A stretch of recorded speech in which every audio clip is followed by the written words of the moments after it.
नमस्ते मित्रों, कैसे हैं आप सब। आशा करती हूँ आप खुश होंगे। ईश्वर आप सबको सदैव खुश रखे। आज के वीडियो में मैं आपके लिए अधिक मास मतलब पुरुषोत्तम माह की पुण्यदायी कथा सुनाऊंगी। ध्यानपूर्वक सुने, कथा पूरी अवश्य सुने। पुरुषोत्तम मास, जिस मास में सूर्य संक्रांति नहीं होती उसे अधिक मास कहते हैं। अधिक मास 32 मास 16 दिन तथा 4 घड़ी के अंतर से आता है। अधिक मास में फल प्राप्ति की कामना से किए जाने वाले सभी कार्य वर्जित हैं। यह महीना मनुष्यों के समस्त पापों का नाश करता है। इस माह में पुण्य दान करने से अच्छे फल की प्राप्ति होती है। यदि दान पुण्य न कर सकें तो संतों ब्राह्मणों की सेवा करना सर्वोत्तम मानी गई है। दान पुण्य करने से धन कम नहीं होता, अपितु उसमें वृद्धि होती है। अधिक मास में दान करने से अधिक फल प्राप्त होता है। पुरुषोत्तम मास की कहानी। एक बुढ़िया थी, हमेशा पुरुषोत्तम मास की पूजा किया करती थी। 3 साल बाद जब भी अधिक मास आता, वह विष्णु भगवान पुरुषोत्तम मास की विशेष पूजा करती, व्रत रखती, दान पुण्य धर्म करती और इसी तरह हमेशा पूजा करती रहती। एक दिन उसका बेटा बोला कि माँ, आप पुरुषोत्तम भगवान की इतनी पूजा करती हैं पर वो आपको कुछ नहीं देते, पूजा करने से क्या फायदा। ना मेरी नौकरी लगी और ना ही तुम्हारे इतनी साल हो गए मेरी शादी को, तुम्हारे कोई पोता हुआ है। बुढ़िया हमेशा पुरुषोत्तम मास में खूब दान धर्म पूजा पाठ और व्रत किया करती थी। लड़के के कहने का उसे बुरा लगा। बहू भी उसे ताना मार रही थी कि पता नहीं इतनी पूजा करती हैं, उसका कोई परिणाम तो मिलता नहीं।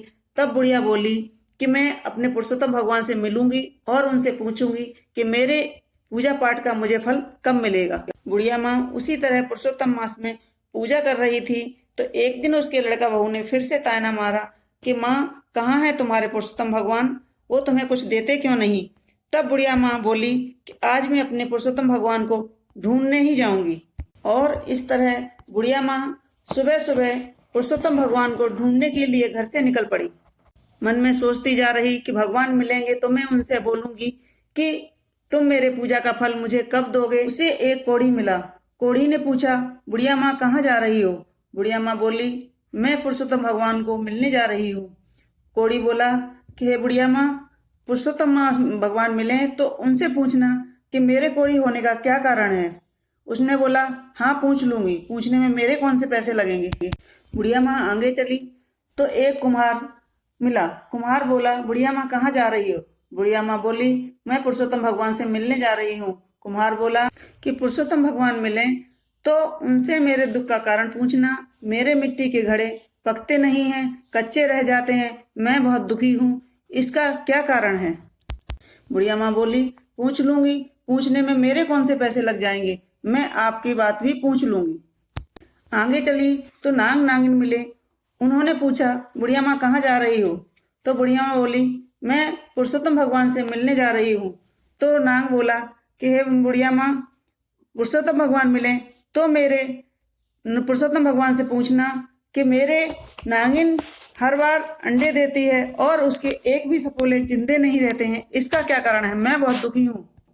बुढ़िया माँ हंस के बोली कि पूछ लूंगी, मेरे पूछने में कौन से पैसे लग जाएंगे। और आगे चली तो एक आम का पेड़ मिला।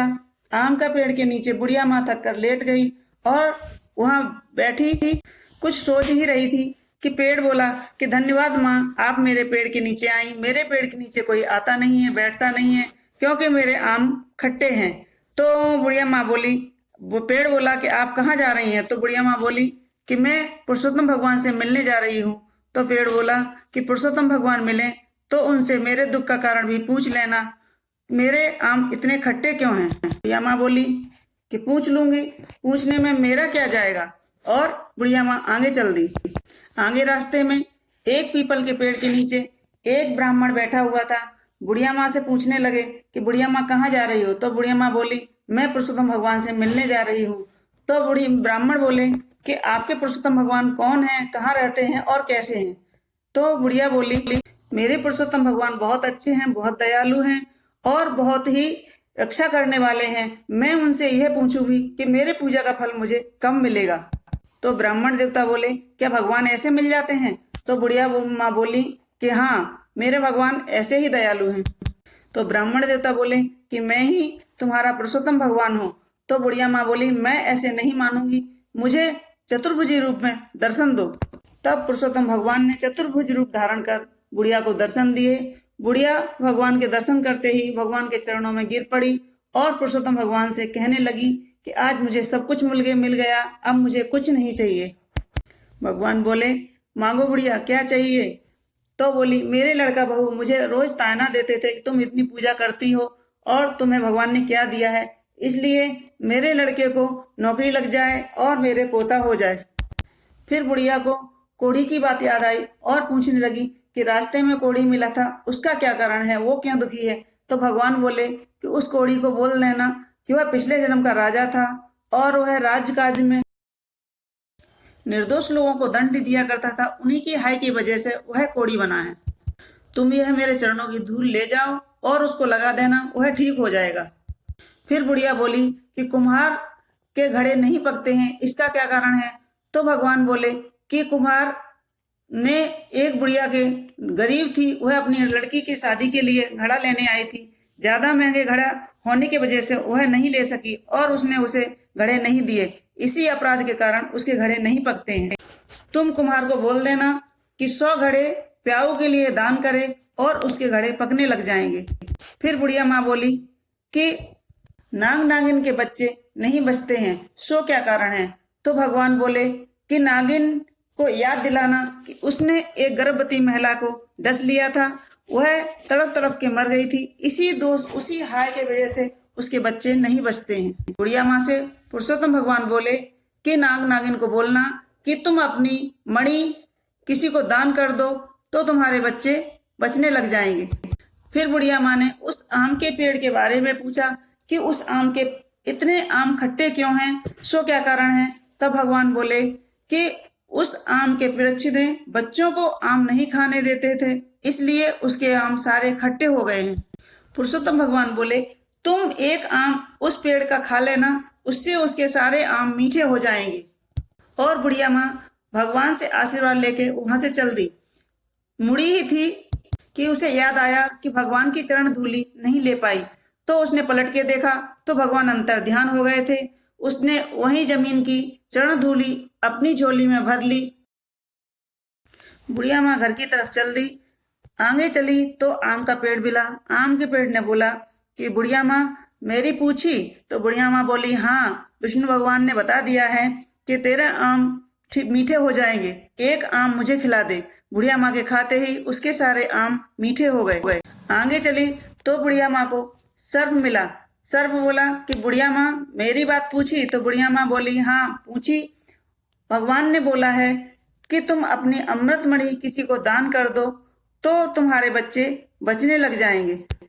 सर्प देवता बोले कि मैं किसको ढूंढने जाऊंगा देने, जो जिसके पास भी जाऊंगा वही डर जाएगा। हे बुढ़िया माँ, यह अमृत मणि तुम ही ले जाओ अपने साथ, और पर तुम इसका गलत उपयोग मत करना। इससे जो भी हीरा मोती निकले उसका दान धर्म और पुण्य का काम करना। इस तरह बुढ़िया माँ आगे चली तो उन्हें कुम्हार मिला। कुम्हार बोला, बुढ़िया माँ विष्णु भगवान मिले? तो बोले कि हाँ, पुरुषोत्तम भगवान मुझे मिले और तुम्हारे बारे में पूछा तो उन्होंने बताया कि तुम 100 घड़े किसी को प्याऊ को दान कर दो, तुम्हारे घड़े पकने लग जाएंगे। कुम्हार ने 100 घड़े दान देने का संकल्प लिया और उसके घड़े पकने लग गए। बुढ़िया माँ आगे चली तो उन्हें वही कोढ़ी मिला। कोढ़ी ने पूछा, बुढ़िया माँ पुरुषोत्तम भगवान मिले, मेरे दुख का कोई कारण बताया? तो बुढ़िया माँ बोली कि हाँ, उन्होंने बताया है कि मेरी चरण धूली लगाते से ही तुम्हारा कोढ़ ठीक हो जाएगा। इस तरह बुढ़िया माँ पुरुषोत्तम भगवान के दर्शन करके खुशी खुशी अपने घर लौटी। घर पहुंचते ही उसने देखा कि उसके लड़का बहू एकदम घर महल सब बदल गया है और उसकी बहू भी गर्भवती है, उसके लड़के की नौकरी भी लग गई है। वह बहुत खुशी खुशी अपने घर में, बहू लड़के ने उसका बहुत आदर सत्कार किया और बहू लड़का बुढ़िया माँ की हर बात मानने लगे और माँ की बहुत सेवा करने लगे। बहू बोली, सासू माँ, जिस तरह आपने पुरुषोत्तम भगवान की पूजा, जप, तप, दान सेवा आदि की है, उसी तरह हम सपरिवार करेंगे और बुढ़िया माँ की से खुश होकर भगवान पुरुषोत्तम ने बुढ़िया माँ को सब कुछ दिया। उसी तरह जो व्रत करे, पूजा करे या कथा सुने, पुरुषोत्तम भगवान उस पर अपनी कृपा दृष्टि जरूर रखते हैं। यह थी पुरुषोत्तम मास यानी अधिक मास की कथा। अधिक मास में पूजा का फल अधिक मिलता है, दान का फल अधिक होता है और कई गुना फल प्राप्त होता है। तो मित्रों, कैसी लगी आज की हमारी यह कथा, हमें कमेंट्स बॉक्स में जरूर लिखें। हमारे चैनल को लाइक करें, शेयर करें और सब्सक्राइब करें। धन्यवाद।